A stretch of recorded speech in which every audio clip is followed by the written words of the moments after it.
नमः श्रीवर्धमानाय निर्धूतकलिलात्मने सालोकानां त्रिलोकानां यद्विद्यादर्पणायते।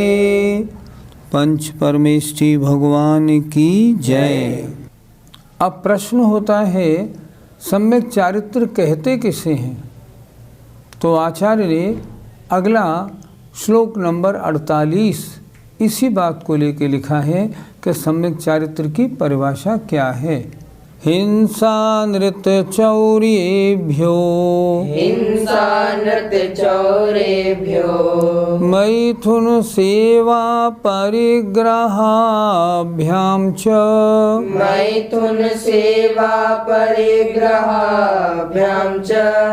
पाप प्रणालिकाभ्यो विरतिः संज्ञस्य चारित्रम्।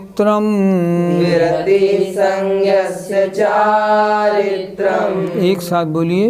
हिंसा नृत्य चौर्येभ्यो मैथुन सेवा परिग्रहाभ्यां च पाप प्रणालिकाभ्यो विरति संज्ञस्य चारित्रम्।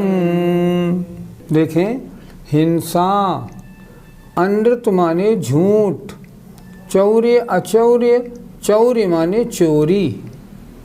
हिंसा झूठ और चोरी और मैथुन सेवन और परिग्रह, ये 5।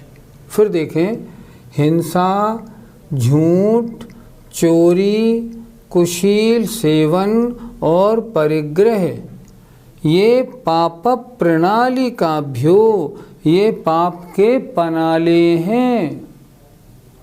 इनके सेवन करने से पाप निरंतर बहता रहता है। पनाले जो छत पे बारिश का पानी गिरता है ना, उसको बाहर निकालने के लिए जो पनाले लगे रहते हैं उन्हें हम कहते हैं पनाले।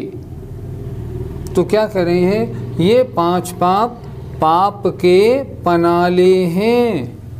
विरति ही इनसे दूर होना संज्ञस्य ज्ञानी का चारित्र कहलाता है।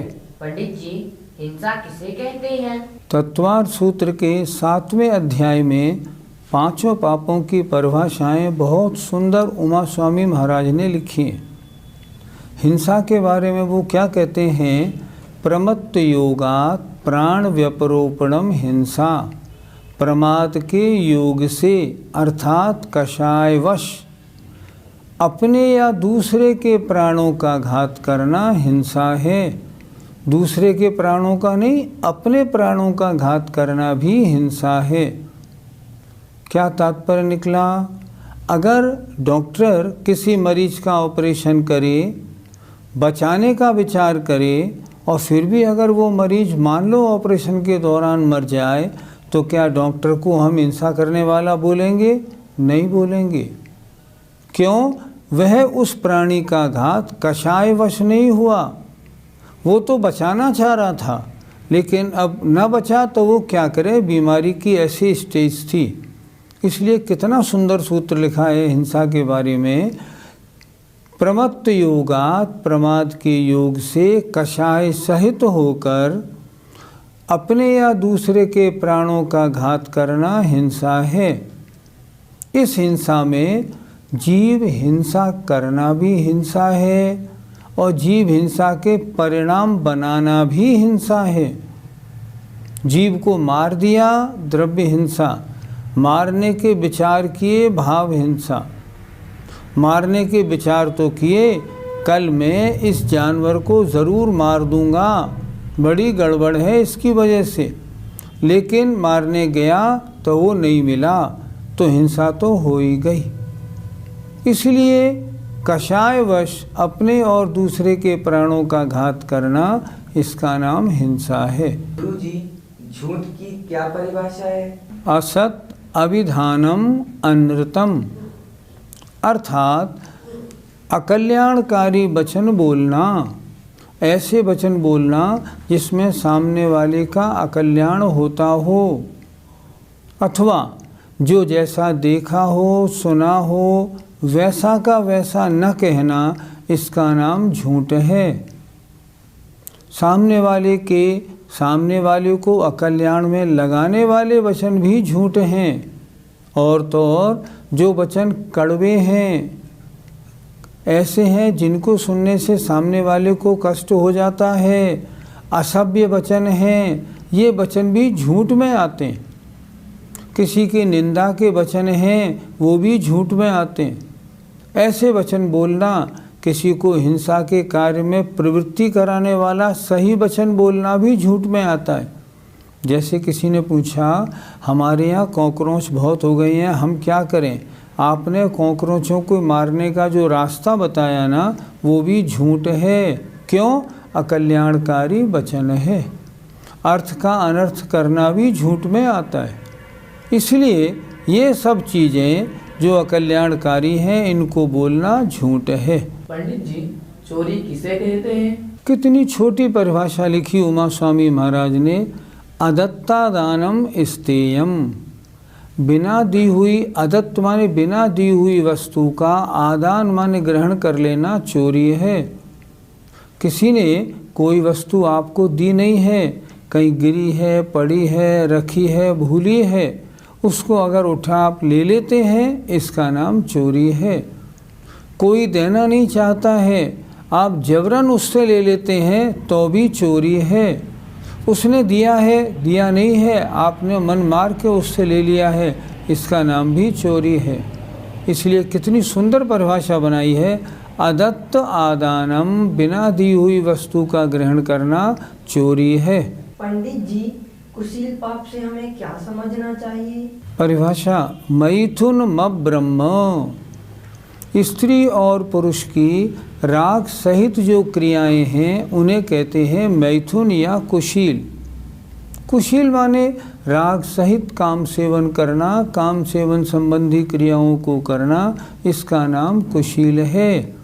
अर्थात गंदी फिल्में देखना, गंदे उपन्यास पढ़ना, गंदे चित्रों को देखना, अपनी ऐसी क्रियाओं का बार बार स्मरण करना, स्त्रियों के बीच में रहना, ये सब कुशील नाम का पाप है। पंडित जी, परिग्रह पाप की क्या परिभाषा है? मूर्छा परिग्रह, ये मूर्छा, ये वस्तु मेरी है, ममत्व भाव का होना, इसका नाम परिग्रह है। वो परिग्रह वाली वस्तु हो सकता है 1 पैसे की हो या 1 करोड़ की हो। 1 पैसे की वस्तु से भी लगाव हो सकता है, और वो लगाव होना, ममत्व परिणाम होना, इसका नाम परिग्रह, इसका नाम मूर्छा। और मूर्छा को परिग्रह कहते हैं। इसलिए वस्तु के साथ जो हमारा लगाव है, उसका नाम परिग्रह नाम का पाप है। गुरुजी, इन 5 पापों को पाप के पनाले क्यों कहा? पनाले, जिसमें से निरंतर पाप बहता रहे, वो वस्तु बहती रहे। जैसे हिंसा है, हिंसा की नहीं, हिंसा करने से पहले विचारा, तब से पाप शुरू हो गया। हिंसा करते समय भी पाप हुआ, जब उस हिंसा का स्मरण किया तब भी पाप हुआ। इनमें से हिंसा कार्य में से पाप निरंतर बहता रहता है। ये 5 जो है ना, ये 5 ऐसे पाप हैं, निरंतर पाप के घर हैं। इनमें से पाप हमेशा बहता रहता है, इसलिए यहाँ लिखा पापों के पनाले। पंडित जी, इस श्लोक में एक शब्द दिया है, विरति। इस शब्द से हमें क्या समझना? रति माने इनमें लगना, इनको अच्छा समझना। विरति माने इनसे दूर होना, इनको बुरा समझना। हमने माना हिंसा बुरी है, हम इससे विरति, तो विरति क्या होगी? विरति होती है जीवन पर्यंत के लिए। ऐसा नहीं होता मैं हिंसा को 1 महीने के लिए छोड़ता हूँ तो वो हिंसा को छोड़ने नाम का चारित्र हो जाए, ऐसे नहीं होता। ये 5 पाप जो हैं इनसे जीवन पर्यंत के लिए अगर छूट ली जाए तब ये वृत्त की या चारित्र की श्रेणी में आते हैं, अन्यथा नहीं आते। घंटे 2 घंटे, 1 दिन 2 दिन, साल 2 साल के लिए अगर छोड़ दिया जाए तो उनको चारित्र नहीं माना जाता। इसलिए विरति का मतलब जीवन पर्यंत के लिए इनसे दूर होना, इसका नाम चारित्र है। अगर कोई ये कहे कि मैं मान लो नियम ले लूँ कि आज दिन में झूठ नहीं बोलूँगा, तो क्या हमारे चारित्र नहीं हुआ? नहीं हुआ, ये तो नियम हुआ। नियम से चारित्र नहीं बनता। नियम लेने में लाभ है, लेना चाहिए नियम। नियम लेने में लाभ ये है उतने समय तक आप उस पाप से बचे, अच्छा फ़ायदा हुआ, लेकिन वो चारित्र में नहीं आएगा। चारित्र में तो जीवन पर्यंत के लिए किया गया त्याग वही चारित्र में आता है। पंडित जी, इस श्लोक में आचार्य भगवान ने संन्यास शब्द का प्रयोग क्यों किया? पहले सम्यक दर्शन प्राप्त किया, सम्यक दर्शन प्राप्त होने पर ज्ञान सम्यक ज्ञान बन गया। अगर उसके बाद 5 पापों का त्याग करता है तब उसका नाम सम्यक चारित्र है। अभी सम्यक दर्शन तो है नहीं, अभी मिथ्या दृष्टि है, श्रद्धान भी मजबूत नहीं है, किन्हीं और कार्यों से व्रतों को ग्रहण करके अपनी महिमा बढ़ाना चाहता है, वो सम्यक चारित्र नहीं, वो तो मिथ्या चारित्र है। चाहे मुनि बने, चाहे आर्यिका बने, चाहे व्रती बने, वो नहीं। इसलिए संज्ञस्य माने सम्यक ज्ञानी का, जो सम्यक दृष्टि हो, सम्यक ज्ञानी हो, ऐसा जीव यदि इन 5 पापों का त्याग करता है तो उसका नाम सम्यक चारित्र है, अन्यथा नहीं। पंडित जी, अगर हम 5 पापों का त्याग कर दें तो हमें क्या लाभ होगा? जब तक यह जीव 5 पापों में लगा रहता है तब तक निरंतर कर्मों का आश्रयबंध बराबर बना रहता है। सम्यक ज्ञानी हो गया है, अब वो सोचता है आश्रयबंध कैसे हटे। संबर निर्जरा चाहिए मुझे तो संबर निर्जरा चाहिए तो क्या करें? आश्रयबंध के कारणों को छोड़ो, तब तो संबर निर्जरा होगी। तब वो ज्ञानी जीव जिसने 7 तत्व का अच्छी प्रकार श्रद्धान कर लिया है वो पाप कार्यों को छोड़ता है और पुण्य कार्यों में लगता है। तो उसने कहा ठीक, मैं इन पापों को छोड़ता हूँ और इन व्रतों को धारण करता हूँ। अब व्रतों को धारण करने से क्या होगा? प्रति समय संवर और निर्जरा होना प्रारंभ हो जाएगा। पहले पाप प्रवृत्ति थी, अब ये पुण्य प्रवृत्ति हो जाएगी। इसलिए ये सब सोच के वो ज्ञानी जीव जो है व्रतों को धारण करने में अग्रसर होता है। अब प्रश्न उठता है ये चारित्र, सम्यक चारित्र कितने प्रकार का होता है और किनके होता है? तब आचार्य ने अगला श्लोक लिखा, सकलम विकलम चरणम, सकलम विकलम चरणम, तत्सकलम सर्वसंग विरतानाम, तत्सकलम सर्वसंग विरतानाम, अनुगाराणाम विकलम, अनगाराणाम विकलम, सागाराणाम ससंगानाम, सागाराणाम ससंगानाम। बोलिए, सकलम विकलम चरणम, तत्सकलम सर्वसंग विरतानाम, अनगाराणाम विकलम, सागाराणाम ससंगानाम। चरणम चारित्र कितने प्रकार का है? सकलम और विकलम। एक सकल चारित्र और एक विकल चारित्र। चारित्र के 2 भेद होते हैं, सकल चारित्र और विकल चारित्र। तत् माने उनमें सकलम जो सकल चारित्र है वह तो सर्व माने समस्त, संग माने परिग्रह, उनसे जो दूर हो गए हैं, अर्थात मुनि महाराजों के होता है। जो नग्न दिगंबर साधु हैं उनके सकल चारित्र होता है। किनके? अनगाराणाम, मुनियों के। और विकलम, जो विकल चारित्र है वह ससंगा नाम, जो परिग्रह सहित होते हैं, ऐसे सागाराणाम, श्रावकों के, गृहस्थों के होता है।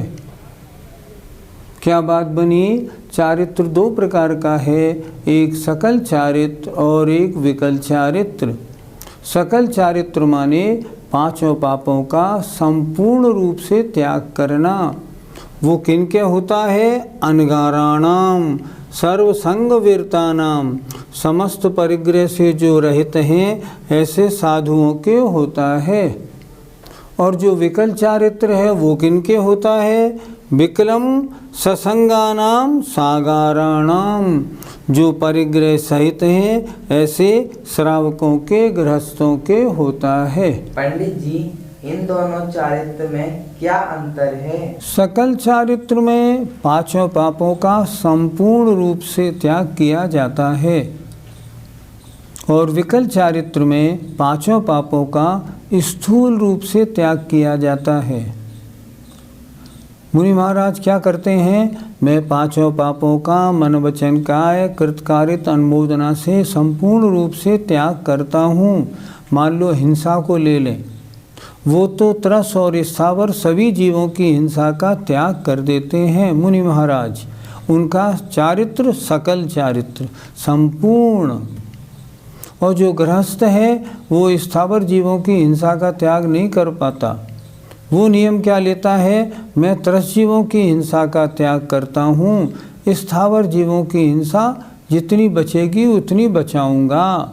तब उसके विकल चारित्र माने एक देश चारित्र होता है। ये इन दोनों में अंतर है। पंडित जी, दोनों चारित्रों में से पहले किसका उपदेश देना चाहिए? पहले उपदेश देते हैं मुनि महाराज तो मुनि बनने का देते हैं। अब कोई कहे मैं मुनि नहीं बन सकता, तो अच्छा चलो फिर श्रावक तो बनो। मुनि महाराज हमेशा यही कहेंगे, देखो ये 5 पाप हैं, ये पूर्णतया छोड़ने योग्य हैं। महाराज हम तो गृहस्थी हैं, पूरा कैसे छोड़ेंगे? अच्छा तो फिर ऐसा करो, जो स्थूल है वो तो छोड़ो। तरस और स्थावर दोनों जीवों की हिंसा का त्याग नहीं कर सकते हो, तो हिंसा का तो त्याग करो, तरस जीवों का। हाँ महाराज इतना कर सकता हूँ तो ठीक है, लेकिन उपदेश जब भी दिया जाएगा पहले सकल चारित्र का, बाद में विकल चारित्र का। ऐसा क्यों?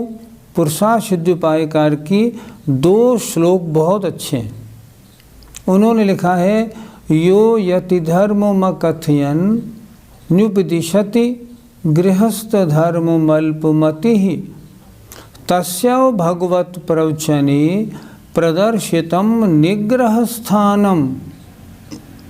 जो सकल चारित्र को न कहकर पहले से विकल चारित्र या श्रावक के धर्म को कहता है, उसको भगवान ने अपने उपदेश में दंड का पात्र कहा है। प्रश्न खड़ा हुआ, दंड का पात्र क्यों? उपदेश तो उसने दिया नहीं। अगला फिर उन्होंने श्लोक लिखा, अक्रम कथनेन यतः प्रोत्स्यमानोति दूरमपि शिष्यः अपदेपि संप्रतृप्तः प्रतारितो भवति तेन दुर्मतिना। कोई जीव मुनि बनने का भाव रख रहा था, आपने उससे कहा नहीं श्रावक बनना बहुत अच्छा होता है, श्रावकों की बड़ी निर्जरा होती है, मुनि की बात की नहीं, तो क्या होगा? मुनि बनने वाला लौट के श्रावक ही बन जाएगा। तो दंड का पात्र बना के नहीं बना, पना। आपने तो उस जीव के सारे जीवन का ही नाश कर दिया, उसमें आप निमित्त क्यों बने? इसलिए 2 तरह का चारित्र होता है। इनमें पहले हमेशा मुनि धर्म की चर्चा होगी, बाद में श्रावक की। एक बात और बताऊं आपको, सागार धर्मामृत पंडित आशाधर जी ने लिखा। किसी ने उनसे पूछा, पहले आपने अनगार धर्मामृत मुनियों के लिए लिखा, बाद में सागार धर्मामृत क्यों लिखा? तो उन्होंने मंगलाचरण में बहुत सुंदर लिखा, तद्धर्म रागिणाम धर्मः सागाराणाम प्रणिष्यते। जो मुनि बनना तो चाहते हैं, मुनि बनने का जिनका भाव तो है, पर वर्तमान में किन्हीं विपरीत परिस्थितियों के कारण मुनि बनने में असमर्थ हैं, उनके लिए मैं श्रावक धर्म को बताने वाला सागार धर्मामृत धर्म एक ये ग्रंथ कहता हूँ। उन्होंने स्पष्ट कहा, इंटरेस्ट का बनाना, इंटरेस्ट तो बनाना है मुनि बनने में, और मुनि बनने में दिक्कतें हों तो श्रावक बनने की बात करेंगे, वैसे नहीं। पंडित जी, हमको कौन सा चारित्र धारण करना चाहिए? शास्त्रों की आज्ञा तो यही है, पहले मुनि पद धारण करने की बात करें, लेकिन अगर कोई परिस्थितियां ऐसी अड़ी हैं जो मुनि बनने की योग्यता आने में बाधक दिख रही हैं, तो फिर श्रावक के व्रत तो जरूर धारण कर ले। अव्रती न मरे, मुनि व्रत धारण करके जाए तो बहुत ही अच्छा, और मुनि व्रत धारण ना हो तो कम से कम श्रावक के व्रतों को तो धारण करे ही करे।